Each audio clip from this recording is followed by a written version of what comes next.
Bismillahirrahmanirrahim. Alhamdulillah. Wassalatu wassalamu ala Rasulillah wa ala alihi wa sahbihi wa mawalah, amma ba'd. Rabbi yassir wa la tu'assir. Rabbi tamim bil khair.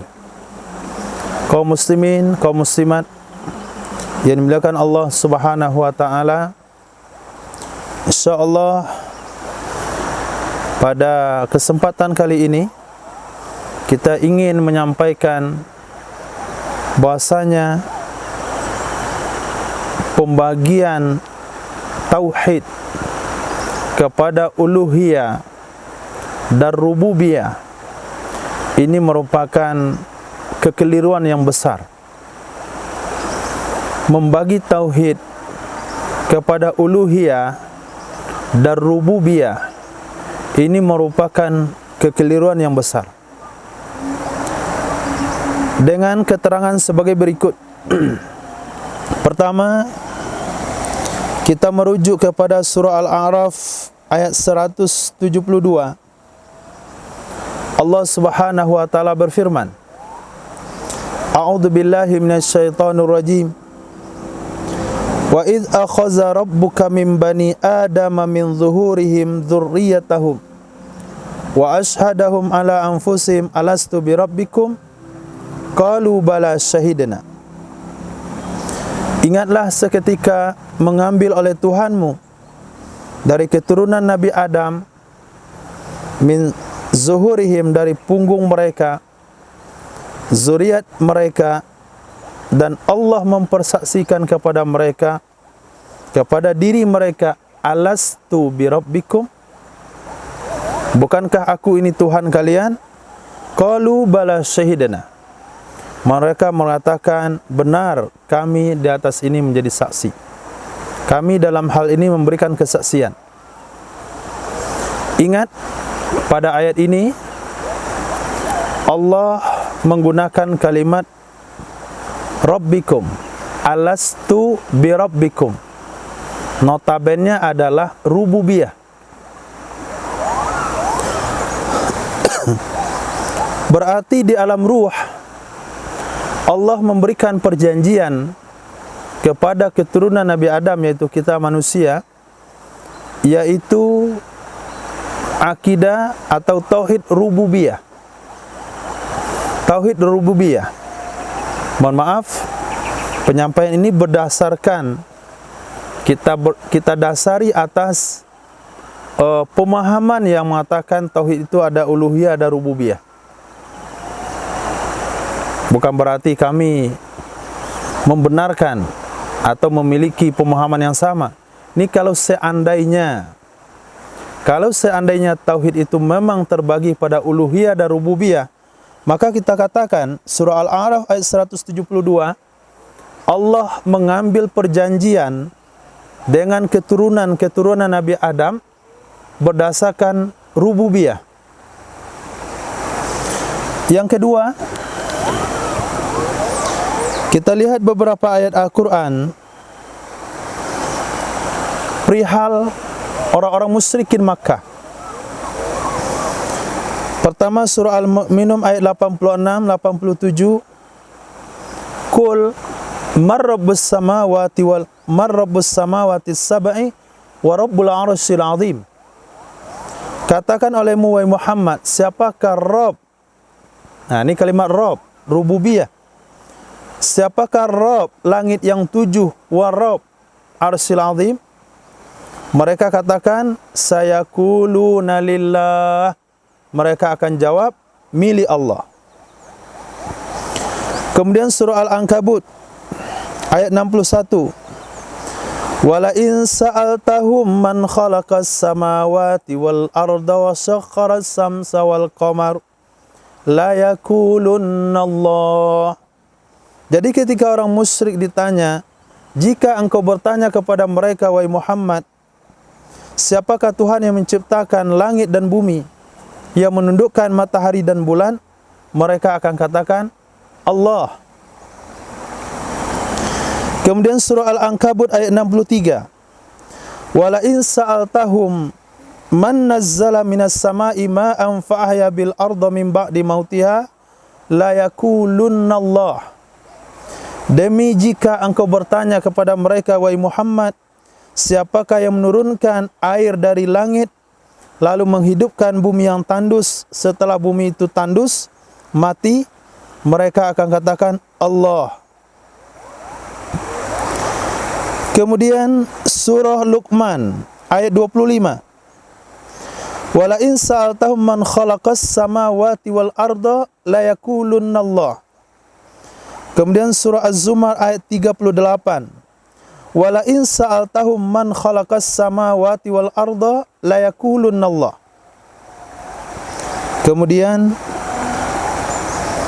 ayat surah Az-Zuhruf ayat 87-88. Wala in sa'altahum man khalaqahum la yaqulunna Allah. Kemudian surah Al-A'raf surah Az-Zuhruf ayat 87-88.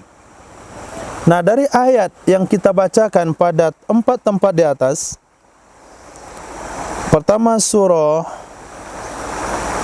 Al-Mu'minun ayat 87, 86-87, Al-Ankabut ayat 61, Al-Ankabut ayat 63, Luqman ayat 25, Az-Zumar ayat 38, Az-Zuhruf ayat 88. Ini semua ayat ini berkenaan dengan orang musyrik. Ketika ditanya kepada mereka, mereka jawab Allah. Nah, kalau kita memiliki keyakinan akidah atau tauhid itu ada uluhiyah dan rububiyah, maka dalam pandangan tauhid, pembagian tauhid yang salah ini, maka orang musyrik atau orang kafir, mereka telah menepati janjinya di alam ruh. Karena ini dipertanyakan dalam alam ruh, dalam surah Al-A'raf tadi adalah alastu birabbikum. Birabbikum, kalimatnya Rabbi. Sementara ayat-ayat yang sudah kita bacakan tadi, tak ada 5 atau sampai 6 tempat, ini menunjukkan bahasanya orang musyrik telah menepati janji di alam ruh. Karena setiap kali ditanya kepada mereka, siapa yang menciptakan mereka, siapa yang menurunkan air dari langit, siapa yang menciptakan langit dan bumi, mereka semua mengatakan Allah. Kemudian kita merujuk kepada hadis yang terdapat dalam Sahih Muslim. Anil Barra, anis Sayyidina Barra bin Azib radhiyallahu anin Nabi sallallahu alaihi wasallam, yusabbitullahu alladhina amanu bil qawli tsabit. Qala nazalat fi azabil qabri. Ayat ini turun tentang azab kubur. Fayuqalu lahu, maka dikatakan kepada orang yang ada dalam kubur, man rabbuka? Fayaqulu Rabbi Allah. Man rabbuka? Siapa Tuhanmu? Maka berdasarkan hadis sahih riwayat Imam Muslim ini, yang dipertanyakan di alam kubur adalah Rabb juga. Man rabbuka? Nah, kalau kita memisah makna antara uluhiyah dan rububiyah, maka kita simpulkan, kita wajib memberikan kesimpulan bahasanya orang musyrik dalam beberapa ayat di atas itu telah menepati janjinya di alam ruh. Karena Allah katakan alastu birabbikum, kemudian ketika ditanya di dunia, dia juga tetap mengatakan Allah. Kemudian pertanggungjawaban di alam kubur juga menggunakan man rabbuka. Bisa kita pahami sampai di sini? Berarti kita kalau sampai menganut tauhid, memisahkan antara makna uluhiyah dan rububiyah, berarti kita telah menerima atau wajib menerima bahwasanya orang-orang kafir itu telah menepati janji di alam ruh. Berarti dia akan masuk surga. Nah, ini efek negatif. Ini bahayanya kalau sampai uluhiyah dan rububiyah dipisah. Nah, kalau memang pengen juga misalnya bersekukuh juga memisah makna uluhiyah dan rububiyah.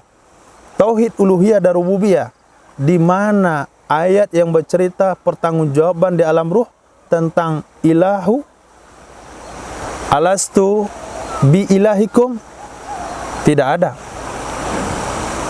Kemudian pertanyaan di alam kubur, man ilahuka, tidak ada. Nah, ketika ayat Al-Quran, hadis Nabi SAW tidak membeda-bedakan antara mana Rabbu sama ilahu, dikatakan Rabbu juga masuk ilahu, dikatakan ilah juga maknanya Rabbu, tidak dibagi-bagi. Inilah akidah Ahlus Sunnah wal Jamaah yang sesungguhnya. Karena kalau kita membaginya, berarti kita telah meloloskan orang-orang musyrik, orang-orang kafir yang diceritakan dalam beberapa ayat di atas. Dia telah menepati janji di alam ruh, alastu birabbikum, dengan pertanyaan-pertanyaan yang diajukan di dunia. Man rabbus samawati wal ard, man anzala minas sama'i wal ard, man anzala minas sama'i ma'a fa ahya bil ard. Kemudian pertanggungjawaban di alam kubur juga man rabbuk.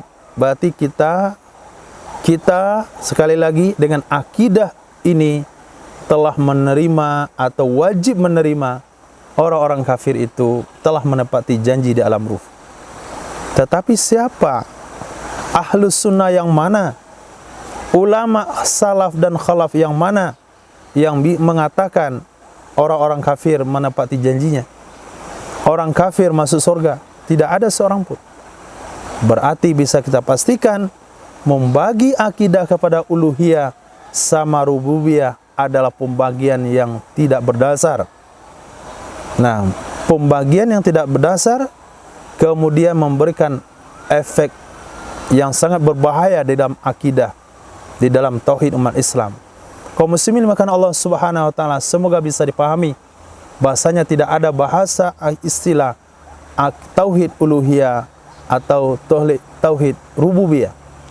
Kalimat uluhiyah dan rububiyah dengan makna yang sama, yaitu mengakui ketuhanan Allah Subhanahu wa taala. Amin ya rabbal alamin. Mohon maaf kalau ada salah dan janggal. Wabillahi taufiq wal hidayah. Assalamualaikum warahmatullahi wabarakatuh.